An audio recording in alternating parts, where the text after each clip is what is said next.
আসসালামু আলাইকুম রহমতুল্লাহি ওবরকাতুহ।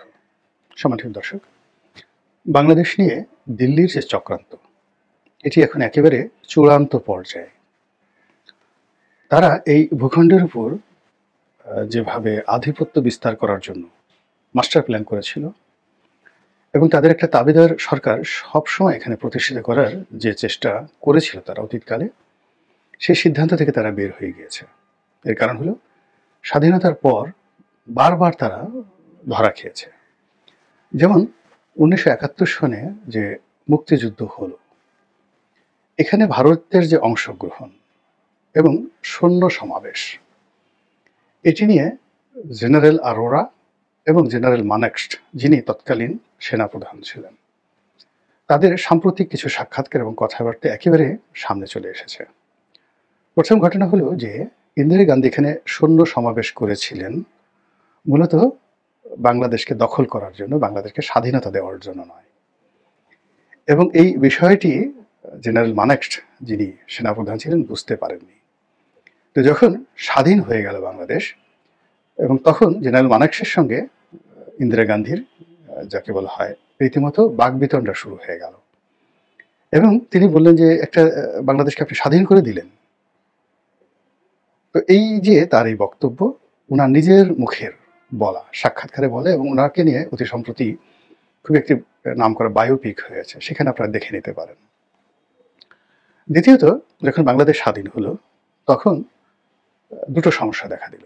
প্রথম সমস্যা হলো ভারত বাংলাদেশের উপর যে আধিপত্য দেখাতে চাইল, ওটা বাংলাদেশ সেনাবাহিনীর পক্ষ থেকে একটা বিরাট অংশ রিভোল্ট করলো মেজর জলিলের নেতৃত্বে, এবং সেখান থেকে জাসদের সৃষ্টি।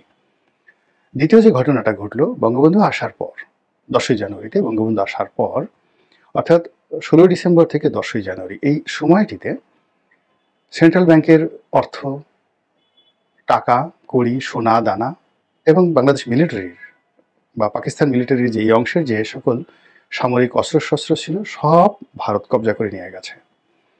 এবং আমাদের তখন দুটো শিল্প অঞ্চল ছিল, একটা ছিল চট্টগ্রাম কেন্দ্রিক, আর একটা ছিল খুলনা কেন্দ্রিক, মূলত পাটকল কেন্দ্রিক এই, এবং জাহাজ নির্মাণ শিল্প কেন্দ্রিক সালনা বন্দরকে কেন্দ্র করে বিশাল একটা বাণিজ্য ছিল।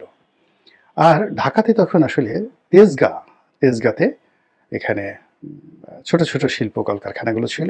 তেজগাঁ শিল্প এলাকা, ঢাকার কাছাকাছি হরদে গ্লাস ফ্যাক্টরি ছিল, আর আদমজি জুট মিল ছিল, টঙ্গীতে ছিল লতিফ বাওয়ানি জুট মিল। কিন্তু মূলত বড় বড় জুট মিলগুলো, শিল্পাঞ্চলগুলো তখন চট্টগ্রাম এবং খুলনা কেন্দ্রিক ছিল। আর নারায়ণগঞ্জে মূলত ব্যবসার জন্য, মানে ট্রেডিং ব্যবসার জন্য তখন বিখ্যাত ছিল।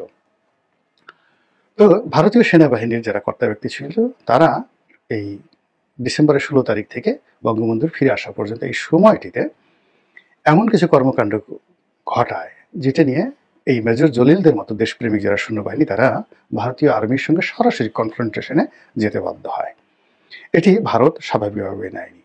দ্বিতীয়ত, বঙ্গবন্ধু যখন এলেন, তিনি একেবারে ম্যাজিক্যালি যাকে বলা হয় অন ফায়ার, মানে এয়ারপোর্টে নেমে তিনি একেবারে সবার আগে যখন ইন্দিরা গান্ধীকে বললেন যে বাংলাদেশ থেকে সৈন্য প্রত্যাহার কবে হবে এটা আপনি না বলা পর্যন্ত আমি এই প্লেন থেকে নামবো না বা আপনার সঙ্গে যাব না, আপনাকে এখন এখানে বসে স্বীকার করতে হবে। তো ইন্দিরা গান্ধীর মতো এরকম একজন যাকে বলা হয় পোড় খাওয়া এত বড় রাজনীতিবিদ, বঙ্গবন্ধুর এই যে প্রত্যুৎপন্নমতিত্ব, তার নেতৃত্ব, তার এই দেশপ্রেম, এটার কাছে তিনি রীতিমতো একেবারে ভ্যাবাচাকা খেয়ে গেলেন, এবং তিনি বলতে বাধ্য হলেন যে আমি খুব দ্রুত আপনার যে সামনে জন্মদিন আছে, এই জন্মদিন থেকে আমি শূন্য প্রত্যাহার শুরু করব। ব্যাস। এরপর স্বাধীন বাংলাদেশে বঙ্গবন্ধুকে ইন্দিরা গান্ধী স্বস্তিতে রাখেননি। তার সঙ্গে এমন সত্যতা শুরু হলো, ফলে ইন্ডিয়ার মদদেই কিন্তু ছাত্রলীগ দুই ভাগ হয়ে গেল, এবং যাকে বলা হয় সেই বঙ্গবন্ধুর এগেনস্টে সিরাজ শিকদার, জাসদ, এই সমস্ত শক্তি, পূর্ব বাংলা সর্বহারা পার্টি, তারপরে শেষে আরও অনেক জনযুদ্ধ, এরকম যাকে বলা হয় আন্ডারগ্রাউন্ড পার্টি দাঁড়িয়ে গেল, বিশেষ করে ভারতের সীমান্ত অঞ্চলগুলোতে। নকশাল, যেটা বঙ্গবন্ধু এবং নতুন সরকারের পক্ষে এটা সামাল দেওয়া একেবারেই কঠিন ছিল, যেটা এখন এই মুহূর্তে ধরেন ডক্টর ইউনূস যেই কাজটি পারছেন না।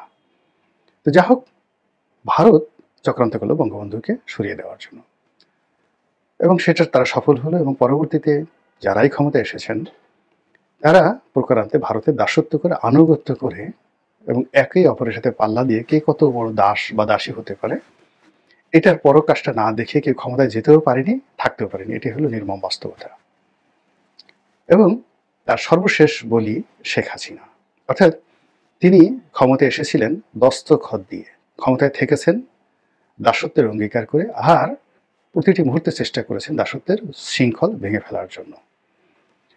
এবং ভারতের চক্রান্ত, আমেরিকান যে চক্রান্ত, সেই চক্রান্তে তিনি এমন শৃঙ্খলা আবদ্ধ হলেন যে বাংলাদেশ থেকে তাকে শৃঙ্খলাবদ্ধ করে ভারতের একেবারে নাকের ডগা এমনভাবে নিয়ে গেল যেমন লেন্দুফ দর্জিকে ভারত দিল্লিতে এনে রেখেছিল। এখন শেখ হাসিনার প্রত্যাবর্তন, তারপরে তার ক্ষমতায় আসা, ভারতে দখল করা, বাংলাদেশ স্বাধীন থাকে, এই বিষয়গুলো নিয়ে এমন বিশ্রী এবং বিদঘুটে আলাপ হচ্ছে দেশের ভেতরে, যা কিনা আমাদেরকে রীতিমতো আতঙ্কগ্রস্ত করে তোলে। সবচেয়ে বড় ব্যাপার হলো যে যখন কোনো একটা জিনিস কুক হয়, মানে রান্না হয়, তো সেই রান্নাটা কি রান্না হচ্ছে তার ঘ্রাণ চারিদিকে কিন্তু ছড়িয়ে পড়ে। বাংলাদেশে আগামী দিনে কি হবে এইগুলোর ঘ্রাণ কিন্তু গত 1 বছর ধরেই কিন্তু রাজনীতিতে, অর্থনীতিতে, আকাশে বাতাসে অশনি সংকেত রূপে ছড়িয়ে পড়েছে। যেমন আমরা যেটা দুর্ভিক্ষের দিকে এগুচ্ছি, এটা শেখ হাসিনা কিন্তু বলে গেছেন। তো তখন আমরা ঠাট্টা করেছি, মস্কারা করেছি। এখন আপনি ক্যালকুলেশন করেন যে আমরা আসলে এই যে শস্য আমদানি, শস্য উৎপাদন এবং এই গত 3-4 মাসে যে কয়েকটি প্রাকৃতিক দুর্যোগের মধ্যে পড়লাম, এর ফলে আমাদের যে অর্থহানি, ফসলহানি, প্রাকৃতিক বিপর্যয় থেকে শুরু করে যা কিছু হলো, আপনার কি মনে হয় যে আমরা এই পরিস্থিতি সামাল দিতে পারবো? প্রশ্নই আসে না। দ্বিতীয় যেটি হলো সেটি হলো সেন্ট মার্টিন নিয়ে। সেন্ট মার্টিন নিয়ে গত 1 বছর ধরে খুবই বিশ্রী কথাবার্তা হচ্ছে। সেন্ট মার্টিন দখল করা, লিজ দেওয়া, আমেরিকা এখানে আসবে, ভীষণ রকম আপত্তিকর কিছু কথাবার্তা হচ্ছে।